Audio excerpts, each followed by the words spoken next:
ইতিমধ্যে গ্রাম পঞ্চায়েতে আবার একটি নতুন চাকরির বিজ্ঞপ্তি ইতিমধ্যে প্রকাশিত হলো, যেটা কিন্তু আপনারা দেখতে পাচ্ছেন। অনেকে গ্রাম পঞ্চায়েতে ভিআরপি পোস্টে চাকরি করতে চান, তো ভিআরপির মতো আবার একটা নতুন পোস্ট বা নতুন চাকরির বিজ্ঞপ্তি অলরেডি প্রকাশিত হয়ে গেল। আপনারা অনেকে কমেন্ট করেছিলেন আপনাদের জেলার নাম। তো ইতিমধ্যে ভিডিওটি প্রথম থেকে শেষ পর্যন্ত দেখলে কমপ্লিট ইনফরমেশন একটি ভিডিওর মাধ্যমে পেয়ে যাবেন। আবার কিন্তু নতুন করে এই যে ভিআরপি পোস্ট রয়েছে, যেটা অনেকে আবেদন করতে চান, কারণ কি নিজ গ্রাম পঞ্চায়েত এরিয়ার মধ্যে এই সকল কাজগুলি পেয়ে যাচ্ছেন। বিভিন্ন রকম কাজ আপনাদের এই ভিআরপির মাধ্যমে কিন্তু করা হয়ে থাকে, পঞ্চায়েতের বিভিন্ন রকম কাজগুলি করা হয়ে থাকে, ঠিক আছে। তো এই ভিআরপির মতো কিন্তু আবারও একটি নতুন পোস্ট, ভিআরপির মতো কিন্তু আবারও নতুন করে সিআরপি নিয়োগের বিজ্ঞপ্তি এই মুহূর্তে আবারও একটি নতুন জেলায় প্রকাশিত হলো। আমি আপনাদের এক এক করে দেখিয়ে দিচ্ছি, মানে নতুন নোটিশ প্রকাশিত হয়েছে, এক এক করে দেখিয়ে দিচ্ছি। প্রথম থেকে শেষ পর্যন্ত ভিডিও দেখুন, কমপ্লিট ইনফরমেশন একটি ভিডিওর মাধ্যমে পেয়ে যাবেন। তো হ্যালো বন্ধুরা, আপনারা দেখছেন আপনাদের প্রিয় কেবি বাংলা। কেবি বাংলার পক্ষ থেকে আপনাদের সকলকে স্বাগত। নিত্য নতুন ভিডিওর সঙ্গে আজকের যে মূল ভিডিওটি রয়েছে সেটি কিন্তু গ্রাম পঞ্চায়েত এলাকার মধ্যে আপনাদের নির্দিষ্ট গ্রাম পঞ্চায়েত রয়েছে, নির্দিষ্ট গ্রাম পঞ্চায়েতের মধ্যে কাজটি পেয়ে যাবেন, যেখানে কিন্তু বিভিন্ন রকম গ্রাম পঞ্চায়েতে কাজটি পাবেন ভিআরপির মতো সিআরপি পোস্টে চাকুরি। তো 2024-এর পর কিন্তু আবারও নতুন করে 2025 সালে প্রথম মাসেই জানুয়ারি মাসে কিন্তু প্রকাশিত হয়ে গেল এই সিআরপি। ইতিমধ্যে প্রত্যেকটি গ্রাম পঞ্চায়েতে 23টি জেলা থেকে কিন্তু এই সকল গ্রাম পঞ্চায়েতে আপনারা এক এক করে স্ক্রিনে এই সকল ভিডিওগুলি দেখতে পারবেন, কারণ কি এক এক করে এই সকল চাকুরির বিজ্ঞপ্তি এখন প্রকাশিত হয়েই থাকবে। আবেদনটি করবার জন্য, রিক্রুটমেন্টের নোটিশটি ডাউনলোড করবার জন্য prdwb.gov.in যে গ্রাম পঞ্চায়েত অফিসিয়ালি সাইট ইতিমধ্যে আমি ভিজিট করেছি, এই সাইট থেকে আপনারা ডাউনলোড করতে পারবেন। অথবা যদি চান যে সরাসরি নোটিশটি ডাউনলোড করবেন, টেলিগ্রাম গ্রুপ থেকে কিন্তু ডাউনলোড করতে পারেন। আর টেলিগ্রাম গ্রুপের লিঙ্ক এই ভিডিওটি ঠিক নিচে পাবেন ডিসক্রিপশন বক্স, সেখানে কিন্তু লিঙ্কটি প্রোভাইড করা রয়েছে, সেখান থেকে গিয়ে আপনারা সেই নোটিশটি ডাউনলোড করে নেবেন। যেহেতু গ্রাম পঞ্চায়েত ভিত্তিক, সেক্ষেত্রে অফলাইনের মাধ্যমে আবেদনটি করতে হবে। তো চলো এক এক করে দেখে নেওয়া যাক। তো দেখুন, এটা হচ্ছে অফলাইনে ফরম্যাট। আর গ্রাম পঞ্চায়েত ভিত্তিক যে কোনো রকম চাকরির বিজ্ঞপ্তি কোথা থেকে প্রকাশিত হয়, আপনাদের এলাকার মধ্যে যে বিডিও অফিস রয়েছে সেই বিডিও অফিসের মাধ্যমে প্রকাশিত হয়ে থাকে। তো ইতিমধ্যে বিডিও অফিসের পক্ষ থেকে এই নিয়োগের বিজ্ঞপ্তি আপনারা অন স্ক্রিনে দেখতে পারবেন। ফার্স্ট অফ অল এখানে দেখতে পাচ্ছেন আপনাদের যে বিডিও অফিস রয়েছে সেই বিডিও অফিসের নাম এখানে দিতে হবে, মানে ব্লকের নাম। এরপরে যে ডিস্ট্রিক্ট থেকে আবেদনটি করতে চান সেই ডিস্ট্রিক্টের নামটি এখানে দিলেন। একেবারে ডান সাইডে দেখতে পারবেন কি পাসপোর্ট মাপের যে ছবি, সেটা কিন্তু আঠা দিয়ে এখানে পেস্ট করতে বলা হয়েছে। এরপরে আপনারা দেখতে পাচ্ছেন যে ব্লকের আন্ডারে এই কাজটি করতে চান সেই ব্লকের নাম কিন্তু এখানে দিতে হবে, কারণ কি বিভিন্ন রকম ব্লকে এই নিয়োগের বিজ্ঞপ্তিটি প্রকাশিত হয়েছে। আর এখানে আপনারা দেখতে পাচ্ছেন কন্ট্যাক্ট নাম্বার, এখানে আপনার যে কন্ট্যাক্ট নাম্বার, মোবাইল নাম্বারটি রয়েছে সেটা দিলেন, আপনার আধার কার্ডের নাম্বার দিলেন, প্যান কার্ডের নাম্বার থাকলে প্যান কার্ড, ইমেল আইডি দিয়ে দিলেন, ঠিক আছে।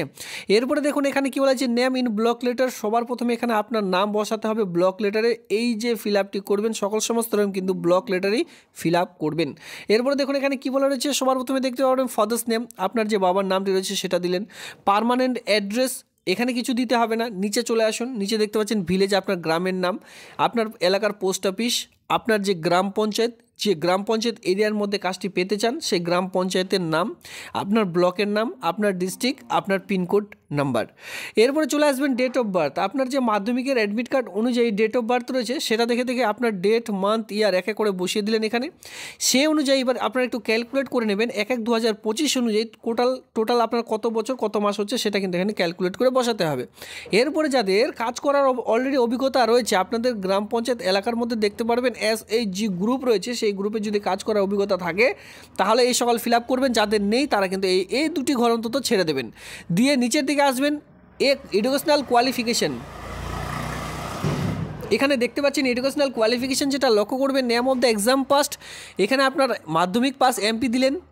এরপর যে বোর্ডের আন্ডারে মাধ্যমিক পাস করেছেন সেটা দিলেন। ইয়ার অফ পাসিং কত সালে পাস করেছেন সেটা দিলেন। তো এখানে কি বলা হয়েছে, টোটাল মার্ক এখানে কিন্তু ফুল মার্ক দিতে হবে, মানে কতর মধ্যে পরীক্ষা ছিল। আর এরপরে দিতে হবে পার্সেন্টেজ, আপনি কত পার্সেন্টেজ মার্ক নিয়ে পাস করেছেন। এরপরে আপনাদের যেটা লক্ষ্য করবেন, মাধ্যমিকের পর উচ্চ মাধ্যমিক দিলেন, সেই বোর্ডের নামটি দিলেন, কত সালে পাস করেছেন, টোটাল কতর মধ্যে পরীক্ষা ছিল, আর তার মধ্যে কত পার্সেন্টেজ নাম্বার পেয়েছেন। এইভাবে করে BA MA যতদূর রয়েছে কোয়ালিফিকেশন ভরে দিলেন। কম্পিউটার অ্যান্ড আদার এক্সপিরিয়েন্স যদি থাকে সেক্ষেত্রে কম্পিউটার তো অবশ্যই দিতে হবে, type of experience, computer knowledge, name of the course দেখতে পাচ্ছেন যে কোর্সটি করেছেন সেই কোর্সটির নামটি দিলেন। যে কম্পিউটার সেন্টার থেকে আপনি পাসটি করেছেন সেই কম্পিউটার সেন্টারের নামটি দিলেন। ডিউরেশন অফ মান্থ অফ ইয়ার, এখানে দেখতে পাচ্ছেন 6 মান্থ নাকি 1 বছরের কোর্স করেছেন সেটা দিলেন। ইয়ার অফ কমপ্লিশন কত সালে সেটি কমপ্লিট করা হয়েছে আপনার সেটা দিতে হবে। এরপর আপনার এখানে পার্সেন্টেজ বসিয়ে দিতে হবে যে আপনি কত পার্সেন্টেজ নাম্বার নিয়ে পাস করেছেন। ঠিক আছে, আদার এক্সপিরিয়েন্স থাকলে দেবেন, যাদের নেই তারাও কিন্তু এই যে ঘরটি রয়েছে এটা একেবারে ব্ল্যাঙ্ক ছেড়ে দেবেন। নিচের দিকে চলে আসবেন, একেবারে এখানে এই সকল আর কিছুই নেই, একেবারে আপনারা চলে আসুন নিচের দিকে। এখানে বলা হয়েছে দেখুন documents two be submitted.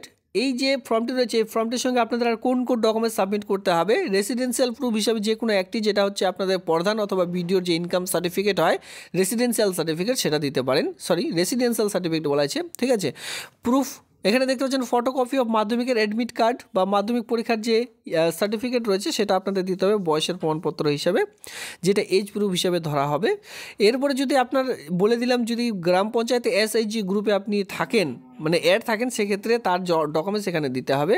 All educational qualification marksheet এখানে অ্যাটাচ করতে হবে, আপনাদের যতগুলি কোয়ালিফিকেশন রয়েছে সেই সকল দিলেন। ফটোকপি অফ কম্পিউটারের যে সার্টিফিকেট রয়েছে আপনার কাছে সেটা দিলেন। ফটোকপি অফ এক্সপিরিয়েন্স, যাদের এক্সপিরিয়েন্স দেখাবেন সেটা দিলেন। এরপরে রিলেভেন্ট ডকুমেন্টস আদার যদি কোনো রকম ডকুমেন্টস দিতে চান সেটা দিলেন।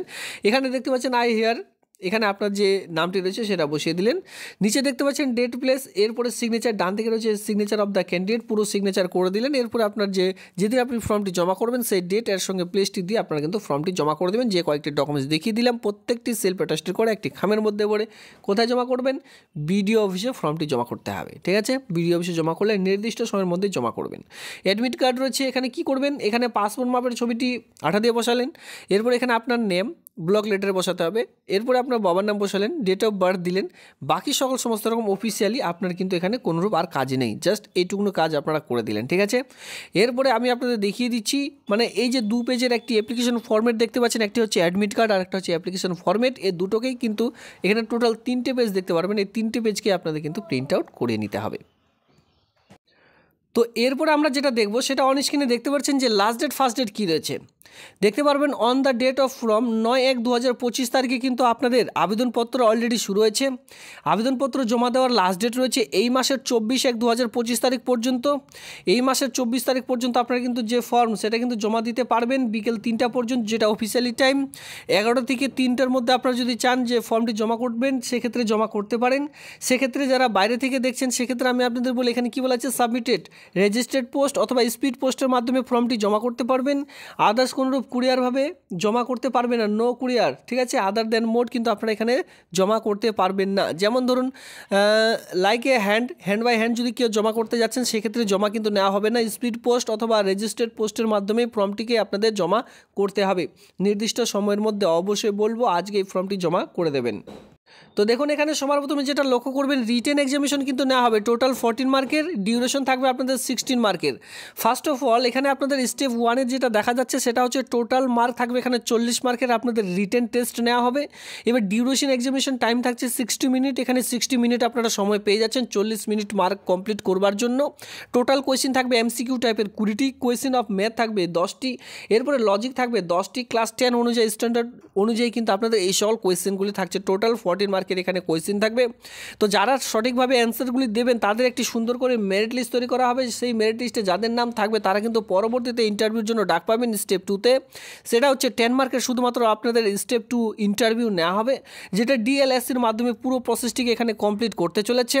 এবার এখানে আপনারা দেখতেই পাচ্ছেন যে 40 + 10 এখানে 15 মার্কের টোটাল আপনাদের কোয়েশ্চেন থাকছে। ঠিক আছে, মানে 40 মার্কের আপনাদের রিটেন এক্সামিনেশন আর 10 মার্কে কিন্তু আপনাদের ইন্টারভিউ। এই যে নিয়োগ, এই নিয়োগটি কোথায় করতে চলেছে দেখতে পাচ্ছেন খেজুরি 2 ডেভেলপমেন্ট ব্লকের আন্ডারে এই নিয়োগের বিজ্ঞপ্তি অলরেডি প্রকাশিত হয়েছে, যেটা সিআরপি কমিউনিটি রিসোর্স পার্সন, অনেকটা ভিআরপির মতোই কিন্তু যারা যারা গ্রাম পঞ্চায়েতে কাজ করতে চান সিআরপিও কিন্তু সেইভাবেই আপনাদের নিয়োগ করতে চলেছে। এখানে আপনারা যেটা লক্ষ্য করবেন must be residence of SIG, অবশ্যই আপনাদের কিন্তু এনআরএলএম এর আন্ডার এসআইজি হোল্ডার হতে হবে, মানে আপনাদের গ্রুপে অবশ্যই থাকতে হবে। সে লোকাল অবশ্যই যে কমিউনিটি লোকাল অবশ্যই হতে হবে, তাহলে কিন্তু খুবই ভালো হয়। কমপক্ষে আপনাদের 15 দিন ভিলেজ টু ওয়ার্ক, মিনিমাম 15 দিন যে কাজ সেটা কিন্তু করতে হবে, আর 15 দিন কিন্তু ভিলেজের বাইরে, মানে ধরুন আপনার পাশের যে গ্রাম পঞ্চায়েত রয়েছে সেখানেও কিন্তু কাজ করতে যেতে হতে পারে, এখানে সেটা কিন্তু বলা রয়েছে। তো সেক্ষেত্রে 25 থেকে 45-এর মধ্যে এখানে যে কেউ আবেদন কিন্তু করে নিতে পারবেন। আপনাদের যেটা বয়স লাগবে সেটা হচ্ছে 25 থেকে 45-এর মধ্যে আপনাদের বয়স হতে হবে, তারপরে আবেদনটি করা যাবে। বিভিন্ন রকম এখানে কিন্তু, আর এরপরে বলে রাখি এখানে কিন্তু যেটা লক্ষ্য করবেন সেটা হচ্ছে যে আপনাকে অবশ্যই বিজনেস মাইন্ডের হতে হবে, ঠিক আছে, গ্রামে গ্রামে গিয়ে বিজনেস সংক্রান্ত ধারণা দিতে হবে বা বিজনেস কী করে গ্রো করে যায় সেই সকল বিষয় কিন্তু আপনাদের এখানে জাস্ট যে আপনাদের নিয়োগ সেই নিয়োগটি কিন্তু এখানে করতে চলেছে। সঙ্গে বলে রাখি এখানে কিন্তু অবশ্যই আপনাদের স্মার্টফোনের ব্যবহার, বাংলা ভাষা কথা বলতে লিখতে এই সকল ব্যাপার কিন্তু আপনাদের এখানে জানতে হবে, তারপরে আবেদনটি করতে পারবেন। আমি আপনাদের একা করে সমস্ত রকম বুঝিয়ে দিলাম। এরপর যদি কোনো রকম অসুবিধা থেকে থাকে অবশ্যই কমেন্ট সেকশনে কমেন্ট করবেন। আর এখানে আপনারা দেখতেই পাচ্ছেন অবশ্যই এই নোটিশটি ডাউনলোড করতে পারবেন টেলিগ্রাম গ্রুপ থেকে, সেখান থেকেও কিন্তু ডাউনলোড করে নিতে পারেন। এই হচ্ছে আজকের এই ভিডিওটি দেখবার জন্য ধন্যবাদ।